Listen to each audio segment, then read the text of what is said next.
What is up, friends? Welcome back to the channel. My name is Tyler, or Ruzy, and it's been a minute since I've done something on my Civic Si, and a deal came around, and I got a PRL box. This is from Axion Industries, Mike. I really appreciate you getting this out. I messaged him. I was like, hey, you got something on your website I really want. And I was like, I messaged him, I think Wednesday. I want to say Wednesday of this week. I was like, hey, I got something I want to buy, but I have a show Sunday the 14th. He was like, I can get that to you. And he mailed it out to the air, and we got it yesterday on my birthday, too. September 12th. I'm now 24, so that's cool. That sounds serious, but I'm 24 now. So this was like my own birthday gift to myself. It's already open. I'm not going to open it again, but it is a PRL turbo inlet for my Civic Si. It's the carbon one, not the titanium one, so yeah. Sounds like this install can be a little bit of a challenge, but we'll see how it goes. I'm going to go over to my buddy Brandon's house tonight. You guys have seen his hands working in my videos, but first we're going to go get pictures of the Si, because my buddy's a photographer, and I have yet to get professional pictures of the Si. So we're going to do that first later today, and then we're going to install it. All right, so to start the install, I'm going to unplug the mass airflow sensor. It might be easier just to remove the whole thing, honestly, but you guys can do it whatever way. Then we're going to loosen up the screws on both these clamps. It'll be one here, one there. We're going to remove the little hoses here out of these little holders, like so. Like so. And we're going to remove the two screws here. They're either T40s or T45s, so we'll do that. All right, turns out not a T40, not a T45. It's actually a T30. So that'll go and remove these two silver bolts right there.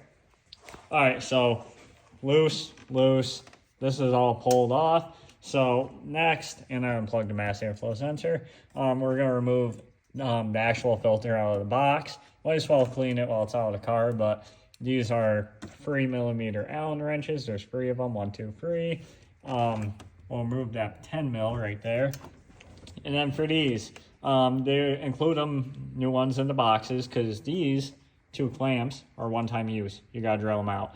You can use a Dremel, but you're gonna probably fuck up your hose, so you're better off just drilling out right through there. This one will be easy. This one will be a little tough with the positioning, but we'll figure it out, and we'll tell you guys the best way of doing it. Also, for this, don't lose your O-ring. All right, so I have the PRL coolant tank. If you have the OEM one, you're basically just going to slide it right up straight out of the bracket, move it off to the side. If you have the PRL one, you're going to remove this bolt here, and then there's two. There's going to be one right under this line. See it right there? And another one there. And that, move that out of the way. Next, this is the actuator. You're going to pull this plug, and what we're going to do to avoid a check engine light is we're going to tape both sides of the plug. The one on the actual actuator itself, and then one on the plug, just to keep it clean so no debris get in. And then we're going to want to remove a 10. So there's going to be a 10 right here, which removing this will help a lot. And then there's also a 10 there we're going to remove. All right, so we didn't remove that one and that one yet, but I wanted to mention you'll also have to remove these two silver ones while you're there, just save you guys some time. I don't know if it's necessary per se, but you can also take a 10 out of this bracket here.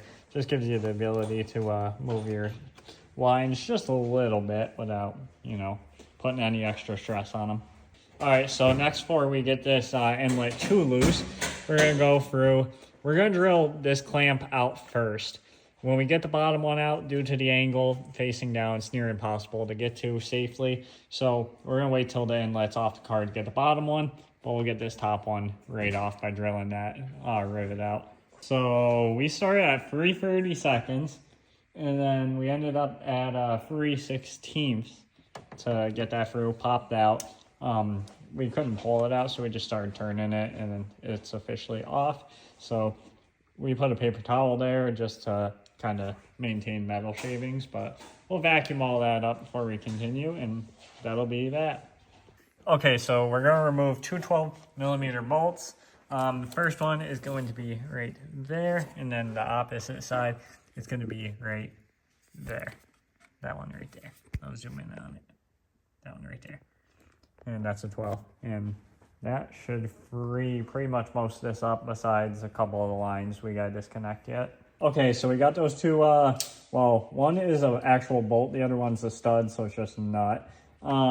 We got those off. You're gonna pull this off, just PCV, once you get that clamp all out. And then we're gonna remove this line here. I believe that one's gonna drip coolant, so just really throw a paper towel just down under it. And yeah, basically what you're gonna do is just squeeze these two little ears and just move it up. You can also take a paper towel and some vice grips, squeeze the line if you want, but it shouldn't leak that much. All right, so we got that line out, break the seal, stuff the paper towel in it. Nothing was really coming out, a little bit of coolant, but no biggie.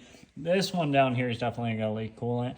It's for the turbo. It'll be this top line only needs removed, and same thing, squeeze, pull back, break the seal, pull it, and then just be careful of the coolant.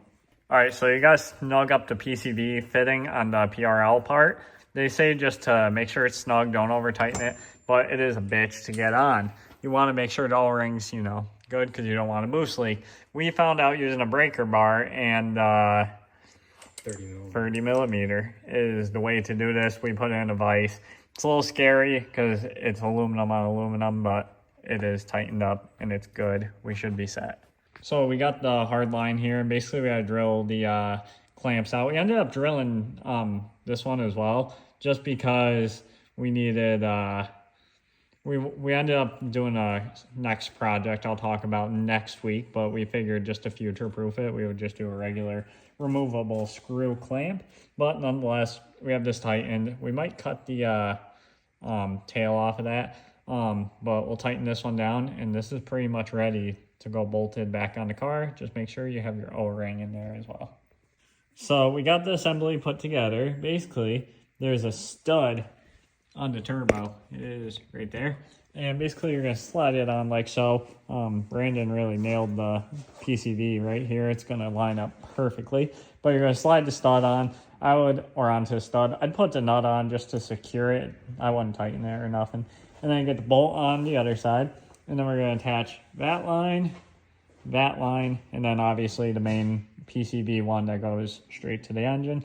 But while you're here, make sure you wipe your turbo off if you have any oil on it.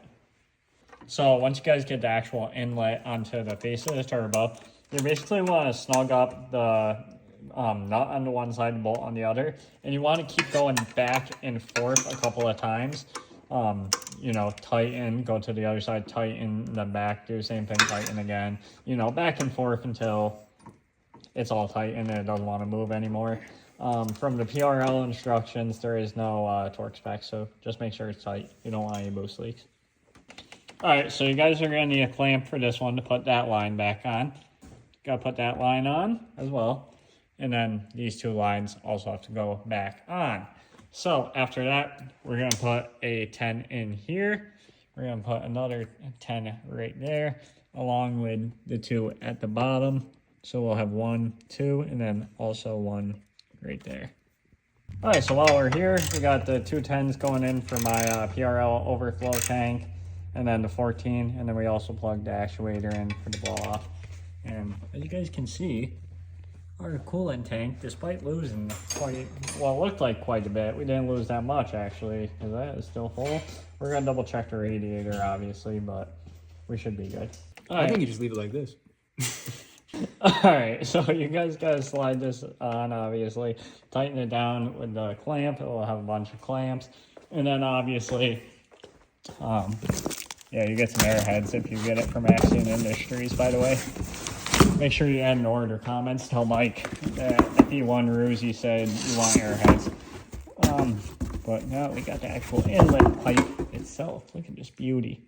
We got the carbon one. Look at the inside. Full dry carbon. She's beautiful. When this came out, I knew I needed it just because the fact that literally everybody has the titanium one. Titanium one does look good. It sticks out really nicely, but this one is a little more, you know, new and unseen. So if you guys are at Honda Fest, you may or may not see the car. If you are there, the video will probably be up after Honda Fest, but that's in Connecticut. If you guys are there, you see the car, you guys off, let me know what you think. All right, so we got that on as expected with the clamps. We put this on next, this part, and then we slid this in, screwed it in, and with a little bit of playing, we put it on. And then obviously you guys have these in the box. You want the nipples face down so you can run the 2 lines. I believe the longer one is for boost, but you guys can mock them up because it doesn't use this little setup anymore. It's just going to use this, and it's going to go under this tubing, under the silicone tube, into the OEM locations. So it's going to go on like this. This is the shorter of the two. It's going to go into the nipple at the end. It's going to basically go down, under, and then loop over, and right into there. All right, so once you get the first one secure, this one goes on the inner one, and same thing, down under the pipe, up and over, and then right into there. And that's the inlet. All done.